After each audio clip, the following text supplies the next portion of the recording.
Okey. Hər vaxtınız xeyir olsun. Deməli mən bu gün çayımı içirəm, gedirəm idmana və ən vacib sualı birbaşa verərək girirəm videoya. Aha. Elə bir hərəkətlər de ki, yəni çoxdan da idman edən, təzə də idmana başlayan hamıya lazım bir şeydir və hər idmanda, ümumi həftəlik proqramda, aylıq proqramda o hərəkətlər daim olmalıdır. Gəl sualı mən biraz düzəldim. Düzəlt. Bir ömür boyu eləyə biləcəyin ən lazımlı 5 hərəkət deyək, 6 hərəkət deyək. Hərəkətlərin şahından başlayaq da o zaman. Squat, hərəkətlərin şahı. Ayaqda işlətmədiyi bir əzələ yoxdur. Bunun yanında ağır kilolarla squata girirsənsə əgər, istər-istəməz kor bölgəsi də inkişaf eləyir. Çünki biz qarnımızı, gövdəmizi sıxırıq deyə, burada da müəyyən qədər gövdə inkişafı da olur. Keçək ikinci hərəkətə, deadlift. Bu dediyim hərəkətlərin hamısı bir professionallıq səviyyəsində edilməlidir.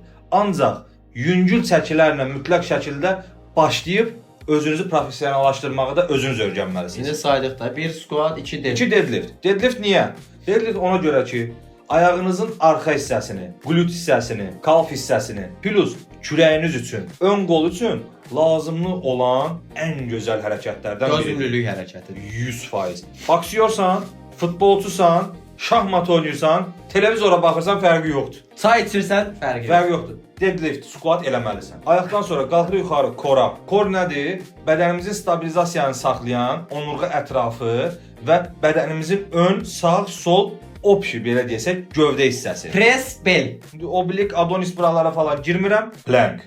Hələ ağırlıqlı plank inkişaf etdikdən sonra kor bölgəsini mükəmməl səviyyədə gəlişdirir. Siz əgər onurğa problemi yaşayırsınızsa, ki yaşayırsan, yaşayırıq. Oğlanların hamısında var. 90% işlər bizdə. Hə, yox. Hər şeyə tirka ilə yanaşırıq, tirkalıyırlar bizi.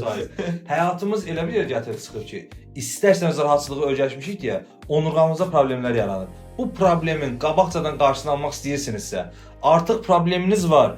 Onu düzəltmək üçün nə edə bilərik deyirsinizsə, plank, sinə, bench press. Uzanırsınız 90 dərəcədə, hərə özünə uyğun olan ağır kilo. Mənə 100 kilo ağır ola bilər, sənə 20 kilo ağır ola bilər. Özünə ağır olan kilo ilə qaldıra biləcəyin çəki. Son 2 təkrarında əziyyət çəkə biləcəyin maksimumunuz olan kilolarla girirsiniz. Bench press amma belə qısa da bir şey əlavə eləmək istəyirəm. Bu dediyimiz hərəkətlərin hamısı komponent hərəkətlər olduğuna görə, yəni mürəkkəb hərəkətlər olduğuna görə sadəcə bir əzələni yox, birdən çox əzələni istifadə edir və daha çox güc ürətə bilməyinizə köməklik eləyir. Bütün hərəkətləri, indi saydığımız hərəkətləri full body idmanında da edə bilərsiniz, həyatı boyu etməyə davam etməlisiniz. Fərqi yoxdur, nətər işləyirsiniz. Evdə belə eləyə bilərsiniz. Hara keçirik? Kürəyə. Ayaqdan sonra bədənimizdə ən çox əzələ kütləsi olan yer və əzələ fərqliliyi olan yer. Məsələn, biz bilirik ki, ayaqda neçə hissə var? Ön hissə deyirik, arxa hissə deyirik. Amma bunun açılışlarına baxacağıq. Məsələn, bicepsdə 2 yerdir,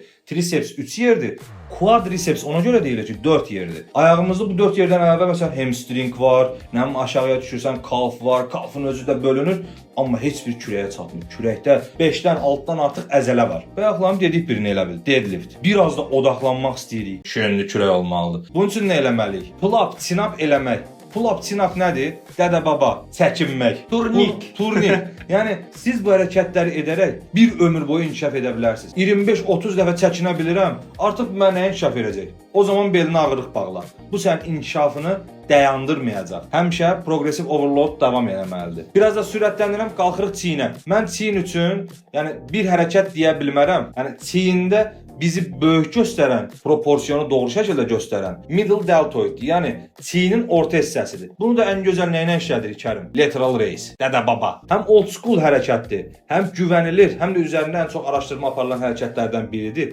İzolə bir hərəkətdir. Yenə tirkəyə gəlib 12-15 kilo, 50 kilo ilə işləmir. Yox, zaten. Bacardığımız qədər ehtiyat şəkildə məşq edirik. Ən son çiyin hərəkəti olaraq overhead press. Hansı hərəkət? Elə onunla. Həm ön çiynimizi işlədirik, əsasən ön çiynimizi. Amma bunun yanında da orta çiynimiz də az bir miqdarda da olsa işləyir.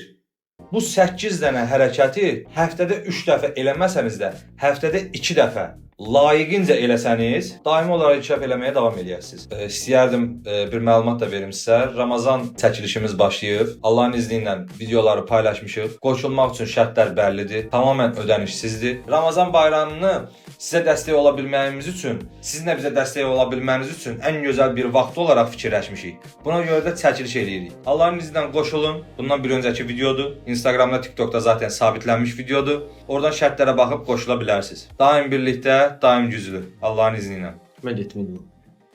Yaxşı.